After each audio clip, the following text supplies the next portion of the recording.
ఇక్కడ జనసేన నెంబర్ 2 ఉన్నాడు collection team.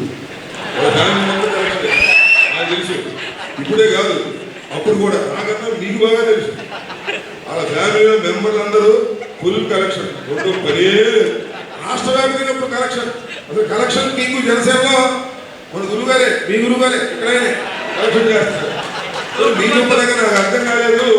ఇంకోటి కూడా చెప్పాలి, ఇక్కడ సందర్భం వచ్చింది కాబట్టి లోకేష్ గురించి, పవన్ కళ్యాణ్ గారి గురించి కూడా చెప్పాలి. లింగమనేని రమేష్, ఆయన జనసేన,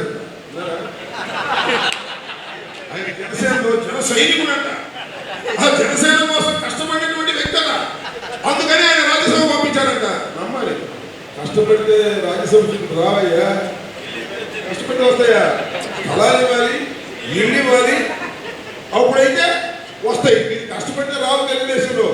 ఈ వైఎస్ఆర్ కాంగ్రెస్ పార్టీలో కష్టపడిన వారికే రాజ్యసభ సీట్లు ఇచ్చినటువంటి విధానాన్ని ఒక్కసారి గుర్తు చేసుకోమని 3 సంవత్సరాల ముందే కూటమి పని అయిపోయిందనేది చాలా స్పష్టంగా అర్థమవుతున్నటువంటి అంశం.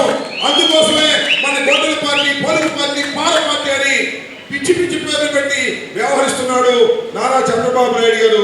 లోకేష్ అయితే ఈ డిఎస్సి వచ్చిన తర్వాత మాట్లాడటం మానేశాడు. మరి ఎప్పుడు మాట్లాడతారో